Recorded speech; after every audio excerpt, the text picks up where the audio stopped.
मैं निकल रही हूँ, मैं टाइम से पहुंच जाऊंगी। हाँ ओके।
तू यहाँ क्या कर रहा था?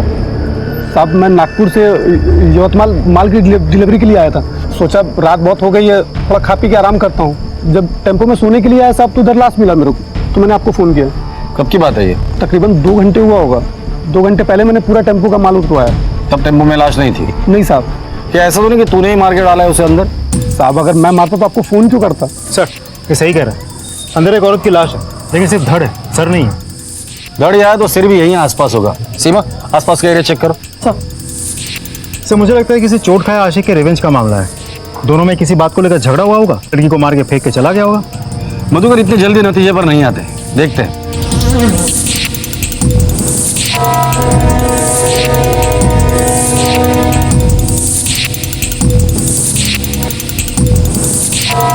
आसपास कुछ भी नहीं मिला।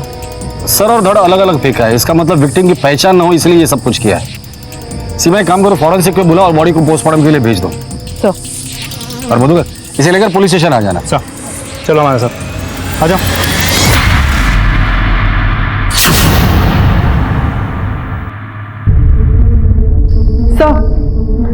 सर मैंने चेक किया, पिछले 15 दिनों में भी इस उम्र की औरत की कहीं कोई मिसिंग कंप्लेंट दर्ज नहीं हुई है। सर बहुत तोड़ा उस आदमी को, कुछ नहीं बोल रहा। मुझे तो लगता है वो सच बता रहा है। आखिर ये औरत है कौन? एक काम करो, फॉरेंसिक टीम को बोल देना अगर उस बॉडी पर कोई भी बर्थ मार्क मिलता है या कोई ऐसे निशान मिल सकते हैं जिससे हम उसे आइडेंटिफाई कर सकते हैं तो फौरन हमें इन्फॉर्म करें। सर मेघदूतवाड़ी पुलिस को टेम्पो में सरकटी एक लाश मिली। पहला शक पुलिस ने टेम्पो ड्राइवर पर जताया, पर कोई नतीजा नहीं निकला। सबसे बड़ी मुश्किल थी औरत की पहचान होना, जिसका पुलिस को कहीं कोई सुराग नहीं मिल रहा था। और जब तक पहचान नहीं होती, तमाम कोशिशें अंधेरे में तीर चलाने जैसी थीं। आखिर कौन थी ये औरत? क्यों किसी ने इतनी बेरहमी से इसका कत्ल किया होगा? और क्या इसका कोई भी परिचित नहीं था जो इसकी गुमशुदगी को लेकर परेशान हो, इसकी तलाश कर रहा हो? काव्या,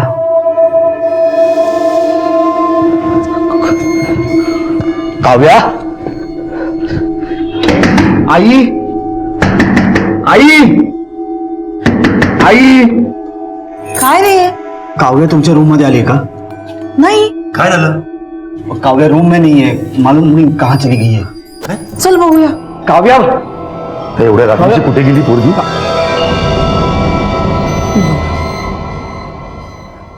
काव्या, ये बोला काय काय झालं? अरे क्या हुआ? ये तुम रो क्यों रही हो? हाँ क्या हुआ? किसी को बिना बताए यहाँ पे आके बैठ कर। चलो अंदर चलो, चलो। नहीं जाऊंगी, मुझे मम्मी के पास जाना है। आप मम्मी को लेके आओ। देखो बेटा, तुम्हारी मम्मी आ जाएगी, आई प्रॉमिस। पापा खुद लेने जाएंगे, आई प्रॉमिस, प्रॉमिस। खुद का आता ना काकांबरोबर जाऊन जाऊ। हाँ बस जा बेटा, चला बेटा, उद्या नक्की, आई प्रॉमिस। Good night.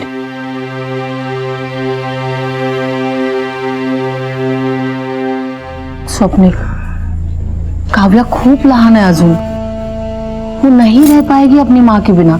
हमें कल्पना को लाना ही पड़ेगा। रियली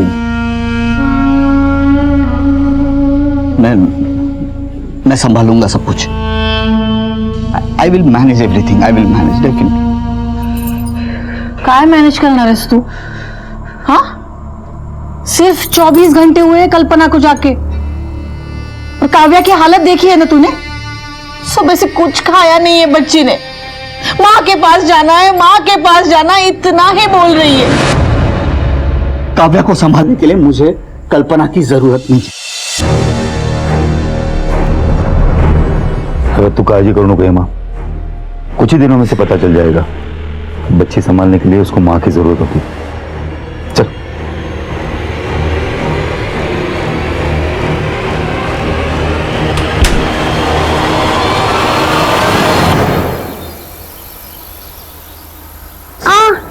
पापा दर्द रहा है। आई एम सॉरी बेटा, आई एम सॉरी। पापा आपने कहा था कि मम्मी को ले आएंगे, कब ले आएंगे? काव्या देखो, माँ काम के लिए गई है ना, जैसे काम खत्म हो जाएगा माँ वापस आ जाएगी। अरे हमारे मुंह पर थूक कर खानदान के नाम पर धप्पा लगाकर भाग गई वो अपने आशिक के साथ। अलमारी खोल के देख लो, पक्का जेवर चोरी करके गई होगी वो। अभी भी कहता हूं चलो पुलिस स्टेशन कंप्लेंट करते हैं उसकी। क्यों, क्या हुआ? मिल गया ना साधु संत बनने का इनाम, भाग गई वो। तुम्हारी तो रखी नहीं, हमारी भी इज्जत मिट्टी में मिला दी। चिल्लाओ मत परेश। तुम्हारी ये बकवास मेरी बेटी सुन लेगी, और वैसे भी ये मामला मेरे और मेरे पत्नी के बीच का है। So don't interfere in that. This is my last warning to you. अपने काम से काम रखो।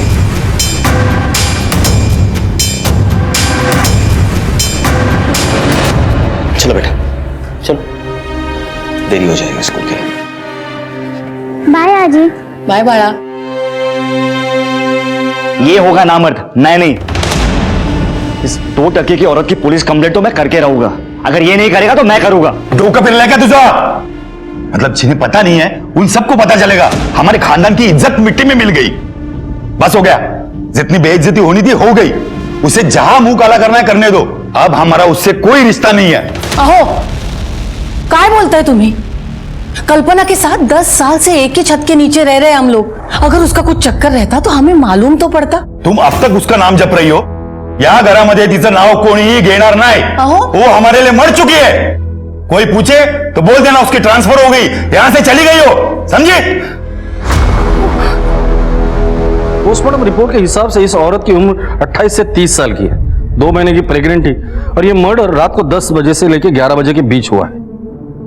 पहले गले पर धारदार हथियार से वार किया गया है, फिर सर को धड़ से अलग किया गया। इसका मतलब विक्टिम की पहचान ना हो इसलिए सर और धड़ अलग करके अलग अलग जगह पर फेंक दिया गया है। सर, उसके पैरों की उंगलियों से हमें यह जोड़ भी मिली है। ऐसी जोड़ भी तो अक्सर शादीशुदा औरतें पहनती हैं। इसका मतलब ये औरत शादीशुदा थी, 2 महीने की प्रेग्नेंट भी थी। तो हो सकता है कि ये एक्स्ट्रा मैरिटल अफेयर का मामला हो जिसके चलते ये मर्डर हुआ हो।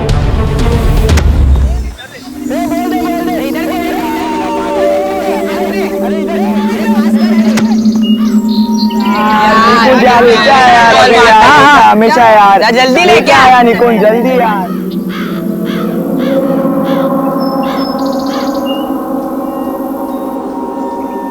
अरे जल्दी लाना यार।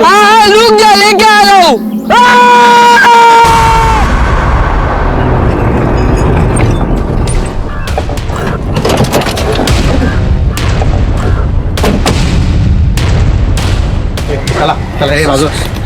सर,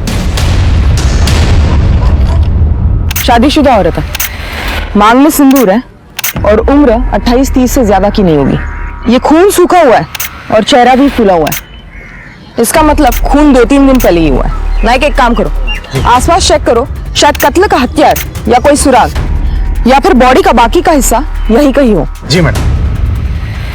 तुम लोग हमेशा यही आते हो खेलने? नहीं मैम, हम लोग हर रोज नहीं आते, सिर्फ छुट्टी के दिन आते हैं। लास्ट संडे है तो उसके बाद आ जाए।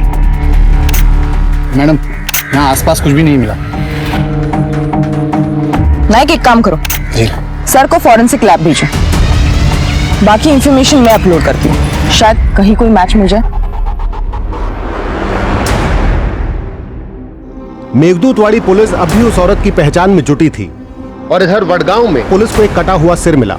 दोनों में एक बात समान थी कि मरने वाली औरत शादीशुदा थी, पर कौन थी, कहां की थी और उसे क्यों मारा गया था, ये सवाल अब भी जस के तस खड़े हुए थे। एक तरफ एक परिवार था जो भावनात्मक और सामाजिक हलचल से डरा हुआ, सहमा और परेशान था, और दूसरी तरफ पुलिस औरत की पहचान में जुटी थी और अब शायद उसे छोटी ही सही पर एक कामयाबी हाथ लगने वाली थी जो इस केस को आगे बढ़ाने में दिशा देने वाली थी। सर, वडगांव पुलिस को एक औरत का सिर मिला है। उसकी डिटेल्स उन्होंने साइट पे अपलोड की है, उसकी print out. Wadgaon police station में तो नम्रता चौहान है ना? सर, मैं जानता हूँ उसको।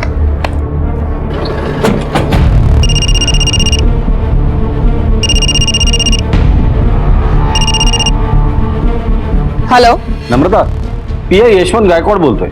जय हिंद सर। जय हिंद, कशी आहेस? मी मस्त आहे गायकवाड सर। अच्छा, सुना है तुम्हारे एरिया में किसी औरत का सिर मिला है? सर, और हमारे एरिया में एक औरत का धड़ मिला है। मैंने उसे यवतमाल फॉरेंसिक लैब में भेज दिया है। तुम भी उस सिर को वहीं भेज देना, ताकि फॉरेंसिक रिपोर्ट में पता चल जाएगा वो सिर और धड़ एक ही औरत का है या नहीं। Right sir.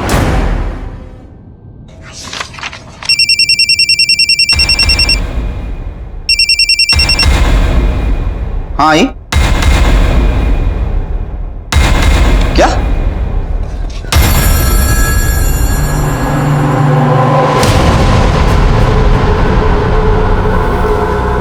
सर, शायद कतीज बन गए, सब बच्चे घर चले गए। काव्या मेरी बेटी अभी तक घर नहीं पहुंची है। मैं क्या कर सकता हूँ? मैं क्या कर सकता हूँ? You are responsible for them.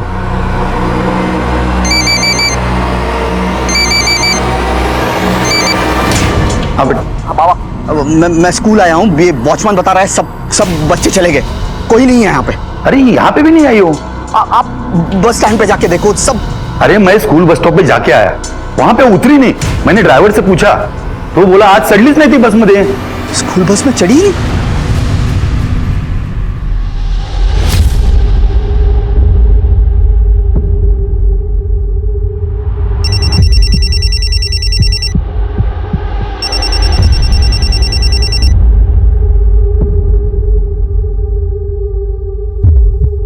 हाँ बोलो प्रतिभा। अरे ऐसी क्या बात करी है यार, I was just doing yoga. कोई तो आया है, सुन मैं बाद में कॉल करती हूँ, ठीक है? अरे खोल रही हूँ दरवाजा।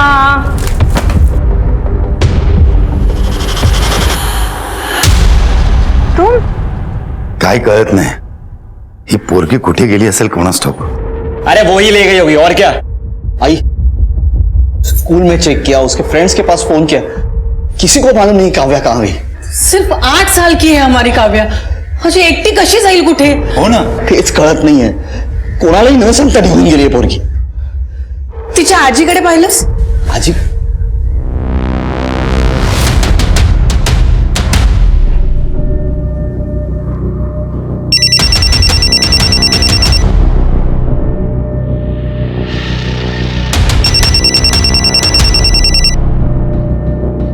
स्वप्निल, मैं तुम्हारे फोन का ही वेट कर रही थी।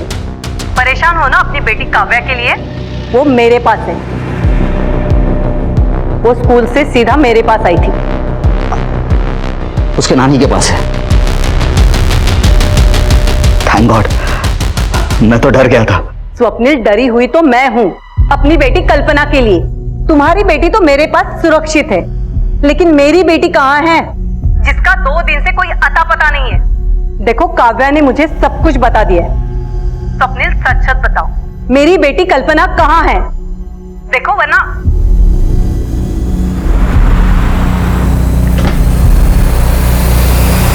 उसके पति के साथ कैसे संबंध थे? मतलब लड़ाई झगड़ा होता था या ऐसे कुछ? काव्या, वो ठीक तो है ना? और ऐसे बिना बताए किसी को जाते हैं? मैं डर गया था। आपको नानी के पास जाना था तो बताना चाहिए था। एक मिनट। आप कौन है? I am sorry sir, I am Swapnil Deshmukh, काव्या's फादर। आपने मुझे फोन किया था। आपकी बीवी 2 दिन से लापता है और अपने पुलिस स्टेशन में कंप्लेंट भी नहीं लिख पाई, क्यों? सर, मैं मेरी बच्ची के सामने कुछ बोलना नहीं चाहता। ये घेऊन जरा बाहर जा। सर, ये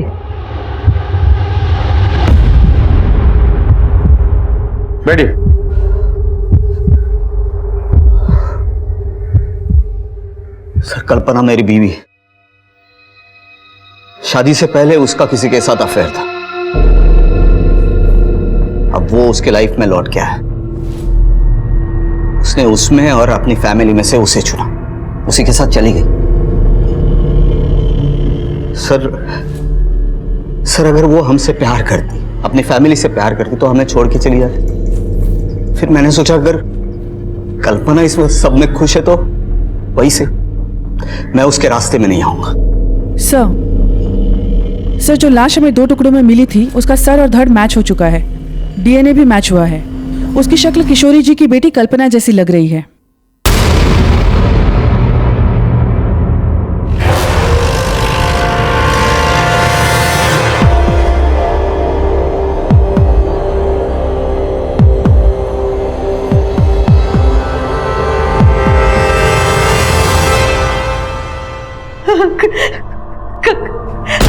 कल्पना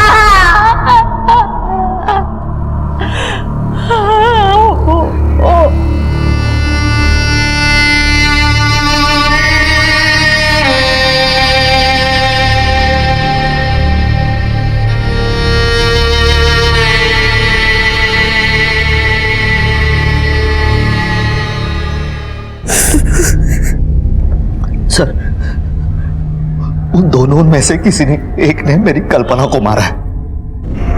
हाँ सर, सुधांशु या अक्षय। कौन है ये दोनों? सुधांशु शादी से पहले कल्पना का प्यार, वो उसके लाइफ में लौट के आया था। उसके ही ऑफिस में बॉस बनकर उसके साथ जाना चाहती थी कल्पना। तो मेरे फैमिली परिवार की खुशी के लिए मैंने उसे जाने दिया। गलती हो गई मुझसे। वो उससे प्यार करती थी और उस कमीने ने ये हर्ष किया उसका। लेकिन अगर वो उससे प्यार करता था तो कल्पना को मारेगा क्यों? सर मेरी कल्पना बोली थी, सब पर विश्वास करती थी। ये अक्षय इसी भोलेपन का फायदा उठाता था। मेरी कल्पना की तरफ गंदी नजरों से देखता था, मैंने देखा हुआ। तो तुम्हारा कहने का मतलब है कि कल्पना अपनी मर्जी से सुधांशु के साथ तुम्हारा घर छोड़कर गई थी? हाँ सर, इसलिए तो मैंने पुलिस कंप्लेंट नहीं की। सीमा, कल्पना के ऑफिस का एड्रेस ले लो, उसके मोबाइल के कॉल रिकॉर्ड्स निकालो और मोबाइल का आखिरी लोकेशन क्या था वो भी पता करो।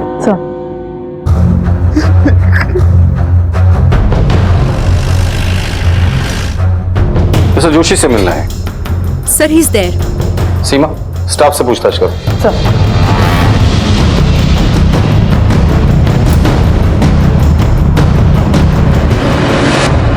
मिस्टर जोशी, आपसे कुछ बात करनी थी। एक्सक्यूज अस। आइए सर, बैठिए। कल्पना देशमुख को कितने अच्छे से जानते हो तुम? सर वो इसी ऑफिस में काम करती थी, बस, और कुछ नहीं। मिस्टर जोशी, जो कुछ भी है सच सच बताओ। अगर हमने हमारी तरीके से बुलवाया ना तो बहुत भारी पड़ेगा। सर हम एक दूसरे को पहले से भी जानते थे, हम शादी करने वाले थे, लेकिन एक दिन। शादी के बाद प्लीज। क्यों शर्मा रही हो? शादी भी जल्दी कर लेंगे। मतलब ये देख के तुम्हें सब समझ में आ जाएगा। क्या है ये? Look at it. देखो देखो, अपॉइंटमेंट लेटर। लेकिन ये तो दुबई का है। हाँ तो अच्छा है ना, 3-4 साल का कॉन्ट्रैक्ट है। हम शादी कर लेते हैं, 4 साल बाद दुबई में जाके मैं दिनार में दबा के कमाऊंगा, वापस आ जाऊंगा और तुम घर संभालना और मैं रोकड़ा कमाऊंगा। लाइफ सेट हो जाएगी। वाह, तुम्हारा करियर, तुम्हारा काम, तुम्हारी शादी, सब डिसाइड कर लिया ना तुमने। मेरा क्या? What about me? मेरा करियर, मेरी लाइफ, इसकी कोई इंपॉर्टेंस नहीं है तुम्हारी लाइफ में। मैं यहाँ बैठ के बच्चों को पालती रहूं घर में। ओके, अगर ये सेम ऑफर मुझे मिला होता तो क्या तुम जाते मेरे साथ? नहीं, क्योंकि तुम सिर्फ अपने बारे में सोचते हो।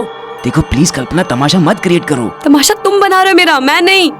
अब भाड़ में जाओ तुम, तुम्हारा जॉब और तुम्हारी शादी। मेरे लिए ये रिश्ता अभी इसी वक्त खत्म होता है, समझे? कल्पना, कल्पना कब कैसे रिएक्ट करेगी कुछ कह नहीं सकते। बहुत शॉर्ट टेम्पर थी सर। मैंने उसे मनाने की बहुत कोशिश की, लेकिन उसने मेरा कभी फोन ही नहीं उठाया। मेरे दुबई जाने से पहले मुझे पता चला कि उसने शादी करने का फैसला कर लिया था। फिर मैं दुबई चला गया और वापस आने के बाद इत्तेफाक से इसी कंपनी में उसका बॉस बन के अपॉइंट हुआ। Good morning sir. Good morning. Sudhanshu? Kalpana तुम? मैं यही काम करती हूँ। मुझे समझ में नहीं आ रहा है कि मैं कैसे रिएक्ट करूं।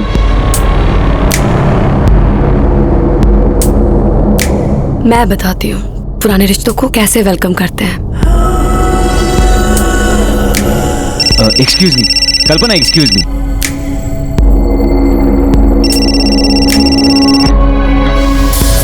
अवॉइड करने की आदत डाल लो। अब तुम दोनों एक ही ऑफिस में हैं। पता नहीं पुराना रिश्ता कब नया बन जाए।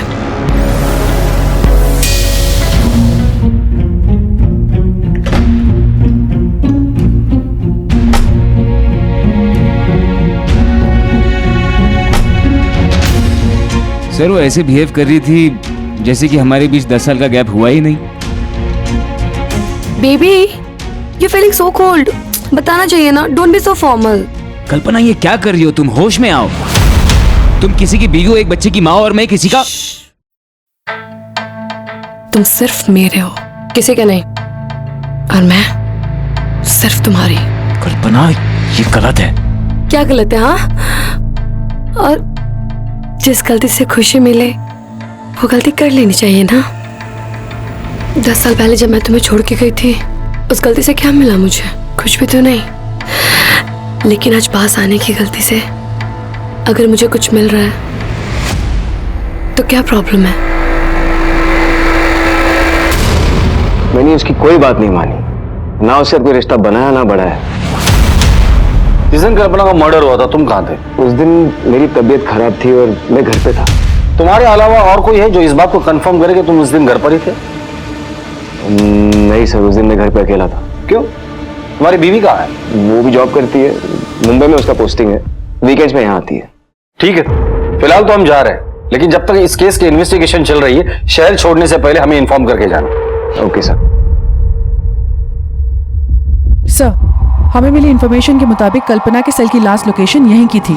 मैंने उसका डेस्क भी चेक किया और उसके कुछ ऑफिस कलीग से भी बात की, लेकिन कुछ खास इन्फॉर्मेशन हाथ नहीं लगी। सर वैसे ये मिताली है, कल्पना की बेस्ट फ्रेंड, शायद इसे कुछ जानकारी हो। कल्पना के बारे में क्या जानती हो? सर एक्चुअली वो उस दिन बहुत खुश थी। मिताली सुन ना, रेस्टोरेंट में आना, मुझे एक सरप्राइज देनी है तुझे। कल्पना तूने अभी बोला वाह।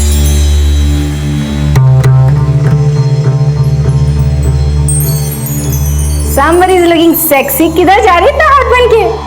डेट पे। डेट पे जा रही है, पर किसके साथ? क्या सीक्रेट है, मैं बाद में बताती हूँ सब चीज तुझे। वाह मेरा सही है, एंजॉय करो। ये अपने पास रख, मैं कल आके ले लूंगी। ठीक है? वो तो ठीक है, कल्पना बात तो सुन।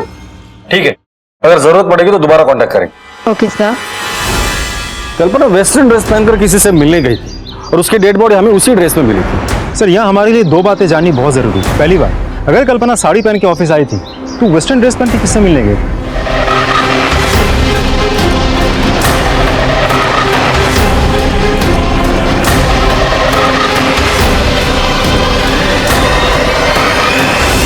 और दूसरी बात यह है कि उसके फोन का लास्ट लोकेशन ऑफिस में क्यों दिखा रहा? तो क्या फोन ऑफिस में बंद करके छोड़ के गई थी?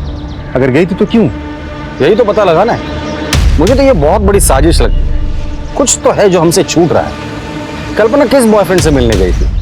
चलो अक्षय से जाकर मिलते हैं, आज शाम की जाए उसी के घर पीते। अक्षय मेरी बात तो सुन। मम्मी मुझे जाना है। अक्षय कैसी बात कर रहा है, लेकिन बता तो सही कहाँ जा रहा है तू? मम्मी मुझसे यहाँ पर पढ़ाई नहीं हो रही है, मम्मी गाँव वाला चालू है। गाँव पे जाएगा? पागल हो गए हैं क्या? अब कहीं नहीं जाना है, छोड़। आप लोग यहाँ? अक्षय से कुछ बात करनी है। तू कल्पना के पास ट्यूशन के लिए जाता था ना? हाँ सर, वो कुछ सब्जेक्ट्स में मैं थोड़ा सा वीक था, तो मम्मी ने कल्पना भाभी से बात की थी। मुझे समझ नहीं आ रहा है कि आप लोग अक्षय से क्या जानना चाहते हो। लेकिन अक्षय समझ गया कि हम यहाँ क्यों आए और किस लिए आए हैं। कल्पना का मर्डर हो गया है और हमें पता चला कि अक्षय उसे गंदी नजर से देखता था। नहीं सर, ऐसा नहीं है सर, वो तो मेरी भाभी थी, इज्जत करता था मैं उनकी। देख बेटा, तो जो कुछ भी जानता है ना, मैं सच सच बता दे। क्योंकि इसके बाद जो ट्यूशन हम तुझे पढ़ाएंगे ना तो तू पढ़ नहीं पाएगा, समझ गया? सर मैं एक दिन बहुत डर गया था। वो स्वप्निल भैया के साथ कहीं बाहर जा रही थी और हाँ हाँ बस मैं निकल रही हूँ। अच्छा ठीक है तो वेट कर लो थोड़ा। ओके एक सेकेंड होल्ड करना। अक्षय मेरे सैंडल के थोड़ा स्टेप बांधो ना please.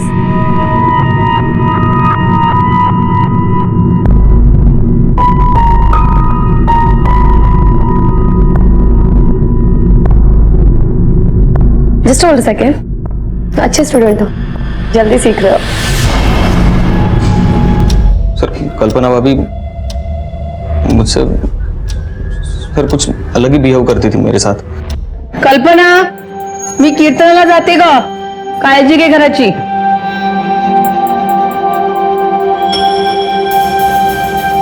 Akshay, Akshay ji ma'am.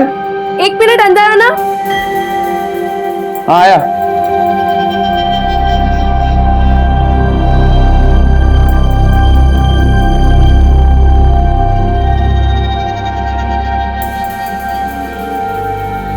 Ma'am Akshay मैं टॉवल बाहर ही भूल गई, दे दो जरा।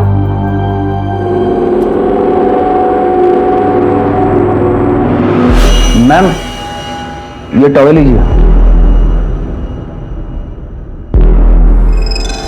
तुम्हें नहीं नहाना है क्या? चलो। मधुकर गाड़ी में बिठा इसे, चलो। अरे आप ऐसे कैसे ले जा सकते अक्षय को? वो अभी माइनर है, मुझे अपने लॉयर से बात करनी होगी। मैडम भगवान से दुआ कीजिए कि आपके इस माइनर बेटे ने कोई मेजर कांड न किया हो, वरना एक नहीं 10 बार इसे लेकर जाएंगे। सर अगर अक्षय सच बोल रहा है तो कल्पना का कैरेक्टर वाकई सही नहीं था, और हो सकता है इसी वजह से उसका खून हुआ हो।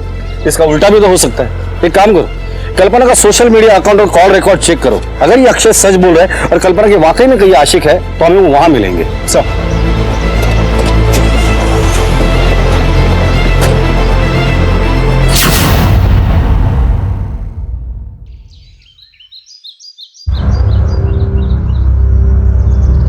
हेमा, सुधाकर, स्वप्निल, अरे कहाँ छुप गए मैडम? बाहर निकल, अरे बाहर निकलो। काजल ओरडायला हो शर्म नहीं आई मेरे बेटे को बदनाम करके? अरे तुम्हारी बहू आवारा और बच्चलन थी, उसमें मेरे बेटे का क्या कसूर? और एक बात कान खोलकर सुन लो, अगर दोबारा तूने इस बदनामी में मेरे बेटे को खींचने की कोशिश की तो पूरे शहर में तेरी बहू की पोल खोल के रख दूंगी। कल्पना के बारे में अभी तक जो कुछ भी हमें पता सर, चला। मला तुम्हाला काहीतरी विचारायचं। आप मेरी बहू को एक बढ़िया बोला। सर आप मेरी बहू को न्याय दिलाने की कोशिश कर रहे या उसे बदनाम करने की? आप कहना क्या चाहती है? सर अक्षय और कल्पना के बॉस ने आपसे जो कुछ भी कहा उसकी सच्चाई जानने की आपने कोशिश ही नहीं की, वो साफ बच गए, उल्टा मेरी मरी हुई बहू बदनाम हो रही है। सर देखिए मैं आपकी तकलीफ समझ सकता हूँ, लेकिन हमारी किसी के साथ कोई पर्सनल दुश्मनी तो है नहीं। कल्पना का मर्डर हुआ है, हम भी उसके कातिल को ही ढूंढ रहे हैं। इसके लिए कल्पना के जीवन में जो कुछ भी चल रहा था वो जानना हमारे लिए बहुत जरूरी है। हम सिर्फ सच ढूंढ रहे हैं। हाँ तो सर सच यही है कि वो झूठ बोल रहा है। अभी तो यकीन के साथ कैसे कह सकती है? क्योंकि सर मैं सच जानती हूँ। हेलो सुधांशु, किस टाइप के घटिया इंसान हो तुम? हाँ तुमने मेरे फोन पे फोन किया, मैंने नहीं उठाया तो तुम लैंडलाइन पे फोन कर रहे हो? कितने बेशरम हो तुम। लिसन, मैं लास्ट टाइम वार्न करी तुम्हें, अगर तुमने मुझे दोबारा परेशान किया या फोन किया ना तो मैं तुम्हारे खिलाफ एक्शन लूंगी, समझे?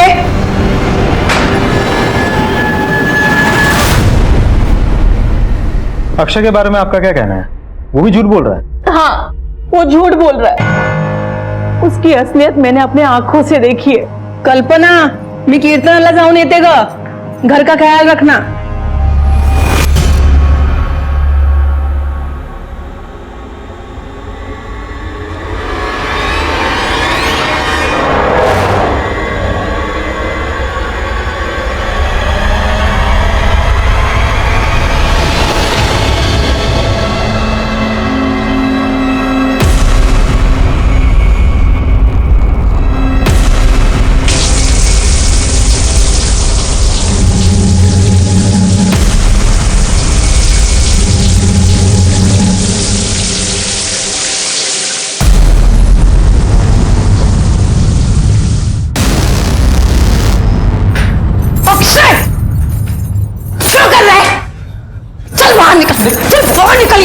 रश्मि सर, माझी तुम्हाला एक विनंती आहे, अगर आप मेरी बहू को न्याय नहीं दिलवा सकते ना, लेकिन उसे बदनाम तो मत कीजिए सर।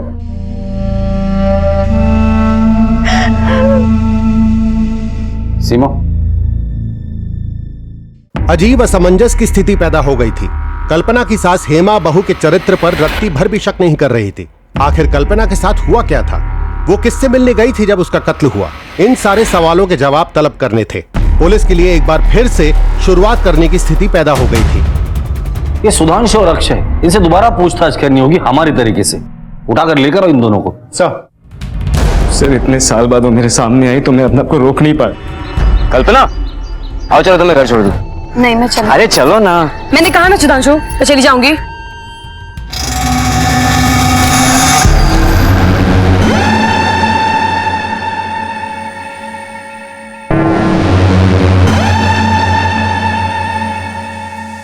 हाउ डेयर यू, तुम्हारी हिम्मत कैसे हुई? मैं चाहता था कि वो वापस मेरे पास आ जाए। सच कह रहा हूं सर, मेरा उसके खून से कोई लेना देना नहीं है। घबराओ नहीं अक्षय, जो भी जानते हो सच सच बता दो सर को। सर मुझे कल्पना भाभी बहुत अच्छी लगती थी।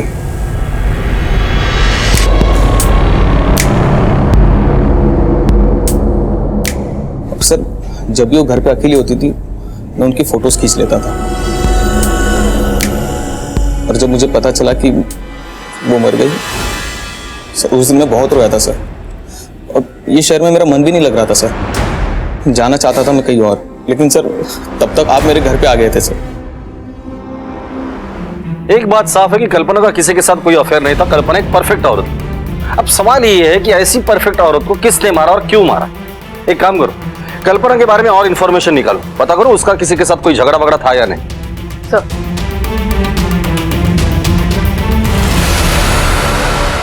नाही, तिचं कोणाशी भांडण तर नव्हतं, लेकिन बहुत दिनों से कुछ परेशान सी थी, बहुत गुस्से में थी। हेलो आई, ये सुधांशु, मतलब पूरी दुनिया छोड़ के इसको मेरी कंपनी मिली थी। मिस्टर दुबे रिटर्न को और कोई दूसरी कंपनी नहीं मिली। आई कुछ समझ में नहीं आ रहा। मेरे पास सिर्फ दो ही रास्ते बचे आई, या तो मैं स्वप्निल को इसके बारे में सब कुछ बता दूं, या तो फिर ये कंपनी ही छोड़ दूं। स्वप्निल को ये सब बात बताने की सपने में भी मत सोचना। वो सुधांशु और तेरे बीच में कुछ भी नहीं है, ये मानेगा ही नहीं बात। और दूसरी बात, नौकरी छोड़ने की भी बात सोचना नहीं। फिर स्वप्निल अगर पूछेगा तो तू क्या बताएगी उसे? देख, तू वो सुधांशु को इग्नोर कर। देख बेटा, तुला माझी शपथ है। मतलब स्वप्निल कल्पना और सुधांशु के बारे में कुछ भी नहीं जानता था? नहीं, स्वप्निल के पास कल्पना के अलावा कोई और जरिया था ही नहीं कि उसे पता चले। स्वप्निल ने मिसिंग कंप्लेंट इसलिए नहीं लिखवाई क्योंकि वो जानता था कि कल्पना कहाँ है। उसे कल्पना और सुधांशु के अफेयर के बारे में पता था, और इस महान आदमी ने कल्पना की खुशी के लिए खुद का घर भी तोड़ दिया। जिस दिन कल्पना का मर्डर हुआ था, स्वप्निल के फोन की लोकेशन क्या थी? उसके ऑफिस की। बुलाकर लेकर आओ इस स्वप्निल को और पता करो कि वाकई वो ऑफिस में था या उसका फोन ऑफिस में था और ये कहीं और था। कल्पना ने तुम्हें कभी भी नहीं बताया था कि शादी से पहले उसका और सुधांशु का अफेयर था, तो फिर ये बात तुम्हें कैसे पता चली? सर क्या आपकी शादी हुई है? अब तुम मुझे शादीशुदा दुखियारे पति की कहानी सुनाओगे? नहीं सर, ऐसा कुछ नहीं करना चाहता। मैं सिर्फ इतना बताना चाहता हूं कि एक इंसान दूसरे इंसान के साथ इतने साल बिताने के बाद हर बात बतानी जरूरी नहीं होती उस दूसरे इंसान को। कुछ बातें ऐसी होती कि अपने आप समझ में आ जाए। तो तुमने अपने ही मन से मान लिया कि सुधांशु के साथ उसका अफेयर है? नहीं, बिल्कुल नहीं। मेरा एक दोस्त है जो सुधांशु को पहचानता है। वाइफ बंबई में है। हाँ, और तू यवतमाल में ऐश कर रहा है। ऐश नहीं कर रहा है यार। सुन, ऐश करने वाले लोग ना अलग ही होते हैं, वो नसीब ऊपर से लिखवा के आते हैं। किसकी बात कर रहा है? अरे कोई नहीं, अपना वो एक कॉलेज का मेरा एक दोस्त सुधांशु कॉलेज में था। कॉलेज में सबसे हॉट लड़की से प्यार हुआ, इश्कबाजी, किससे बड़े फेमस हुए इन लोगों के भाई। उसके बाद लड़की ने शादी से मना कर दिया। उसके बाद ये गया दुबई, 10 साल पैसे वैसे कमाया, दिनार में छापा, वापस आया इंडिया और यहाँ पे कॉलेज से भी हॉट लड़की से शादी कर ली। अच्छा हाँ, नसीब इसे बोलते हैं। वापस आता है इंडिया, यवतमल में इस कंपनी में नौकरी करता है ना। कॉलेज की वो हॉट लड़की भी वहीं काम करती है। क्या नाम क्या बताया बंदे का? अरे सुधांशु जोशी। लड़की का नाम क्या? लड़की कल्पना। दोनों एक किस्से फेमस थे पूरे कॉलेज में। तो ये सारी कहानी सुनने के बाद तुम्हें गुस्सा आ गया और गुस्से में आकर तुमने कल्पना को मार दिया? नहीं सर, बल्कि मैंने कल्पना को आजाद कर दिया सुधांशु के पास जाने के लिए। 10 साल बिताए मैंने और कल्पना ने, उसकी यादें ही मेरे लिए काफी है। सर मैं अपनी बीवी को क्यों मारूंगा? हाई मैं पुलिस स्टेशन। हाँ ठीक है, मैं तो ये तो सर काव्या आई बाबा को बहुत परेशान करेगी, क्या मैं जा सकता हूं?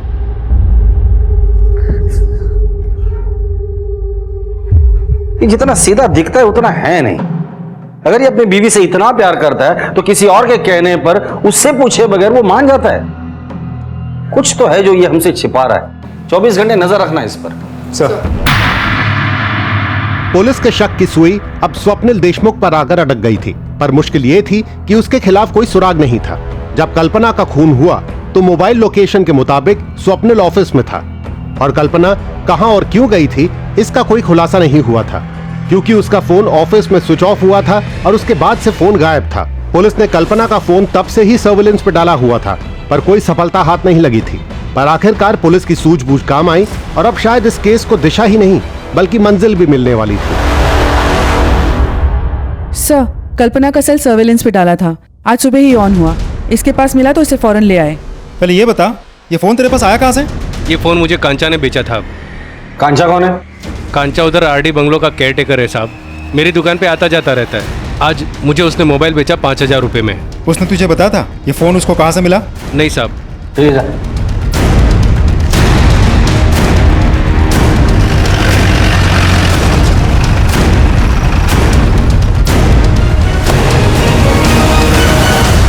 सुनो। जी साहब जी, क्या हुआ?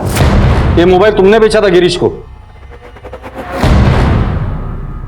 जी साहब जी, मैंने बेचा था। कहाँ मिला था तुम्हें ये? साहब जी, हमारा मालिक ये बंगलो रेंट पर देते, पार्टी शार्टी चलते रहता है, लड़का लड़की आते उनको भी भाड़ा पर देते। एक साहब जी मेम साहब जी आए थे, वो लोग जाने के बाद मैं साफ सफाई कर रहा था तो सोफा को नीचे वो मोबाइल मिला। मैं सोचा जिसको है उसको लौटा दूँ, ऑन करना कोशिश की, ऑन हुआ ही नहीं। फिर मैं गिरीश के पास चले गया और गिरीश बोले कि 5000 मिलेगा। मैं थोड़ा लालच मांगा था साहब जी। यही औरत थी? जी यही मैम साहब। ये आया था? नहीं साहब। ये आया था? नहीं, इसके साथ भी नहीं आई थी। ये? हाँ साहब जी, इसके साथ आई थी मैं।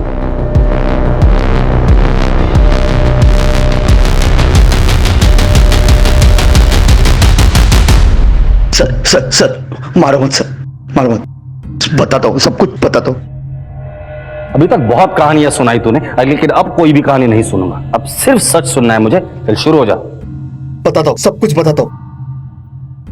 उमेश मेरा पुराना दोस्त, उस दिन हम मिले, पी रहे थे, तब बातों ही बातों में पता चला कि कल्पना का कॉलेज के टाइम से अफेयर था। ये बात मेरे मन में घर कर गई। जब मैंने पता लगाया तब तो मुझे पता चला काफी सालों से उनका अफेयर था। फिर वो चला गया और कल्पना ने मुझसे शादी कर ली। वो फिर से उसके लाइफ में आया और कल्पना ने मुझे बताया तक नहीं, और मैं उस पर नजर रखने लगा। मेरा शक और गहरा होता गया जब मुझे कल्पना ने बताया। तुम्हें एक खुशखबरी देनी है। खुशखबरी? क्या? तुम फिर से पापा बनने वाले हो। I am so happy. तुम माँ बनने वाली हो? हाँ। कल्पना, ये कैसे हो सकता है? हम प्रोटेक्शन यूज करते हैं, तुम्हें मालूम है ना? हो जाता है ना कभी कभी। तुम इतना क्यों रिएक्ट कर रहे हो? मैं रिएक्ट कर रहा हूं? देखो मेरी बात सुनो। ये हम दोनों का नहीं, ये तुम्हारा डिसीजन था कि तुम्हें एक ही बच्चा चाहिए। सो इस बच्चे को तुम अबॉर्ट कर दो। हमें नहीं चाहिए ये बच्चा। क्या अबॉर्ट? तुम पागल हो गए हो? मुझे ये बच्चा चाहिए और मैं अबॉर्ट नहीं कर रही हूँ। मुझे ये बच्चा नहीं चाहिए। तुम्हें हो क्या गया है? तुम क्यों पागल जैसी बात? I am very clear, I don't want this child. लेकिन मुझे ये बच्चा चाहिए। मुझे नहीं चाहिए। उस बच्चे को, नाजायज बच्चे को वो उल्टा मेरा नाम देना चाहती थी, तभी मैंने डिसीजन लिया। और बर्दाश्त नहीं करूंगा, सब खत्म कर दूंगा मैं।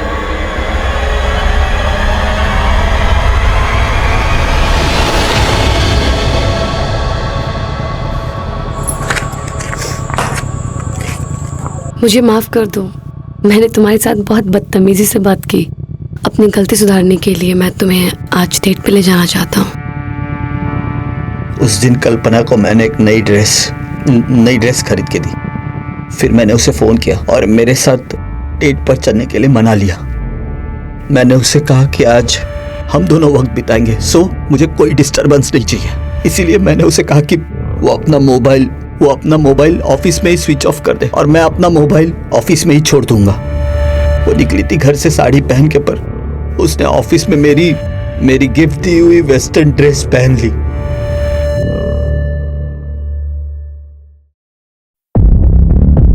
उसे एक बार मैं सरप्राइज देना चाहता था सर, लास्ट सरप्राइज, और हमेशा के लिए खुद को और कल्पना को इस घुटन से आजाद कर देना चाहता था।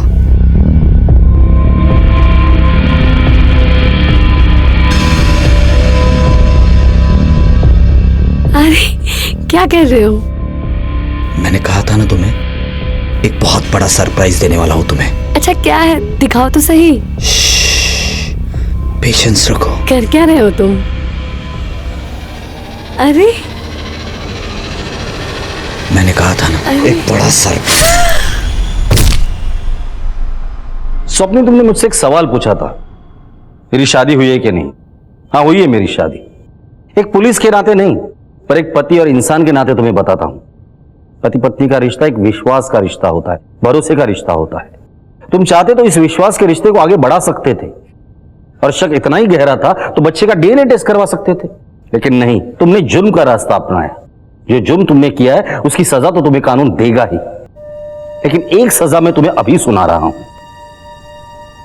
तुम्हारी बीवी का किसी के साथ कोई अफेयर नहीं था। उसके पेट में जो बच्चा था वो नाजायज नहीं, बल्कि वो तुम्हारा बच्चा था। अब जिंदगी भर इसी पश्चाताप के आग में जलते रहना कि तुमने सिर्फ अपनी बीवी का ही नहीं, बल्कि होने वाले बच्चे को भी मार डाला है।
तू यहाँ क्या कर रहा था?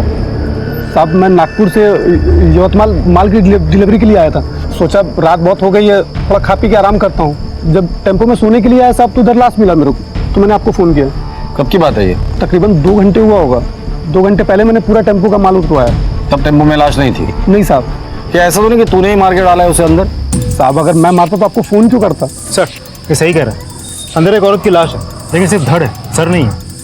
धड़ जाए तो सिर भी यहीं आसपास होगा। सीमा, आसपास का एरिया चेक करो। सर मुझे लगता है किसी चोट खाया आशिक के रिवेंज का मामला है। दोनों में किसी बात को लेकर झगड़ा हुआ होगा, लड़की को मार के फेंक के चला गया होगा। मधुकर इतने जल्दी नतीजे पर नहीं आते, देखते हैं।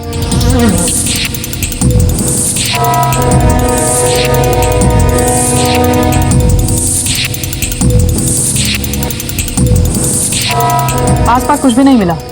सर और धड़ अलग अलग फेंका है, इसका मतलब विक्टिम की पहचान ना हो इसलिए ये सब कुछ किया है। सीमा एक काम करो, फॉरेंसिक को बुलाओ और बॉडी को पोस्टमार्टम के लिए भेज दो। और मधुकर इसे लेकर पुलिस स्टेशन आ जाना। चलो हमारे साथ आ जाओ।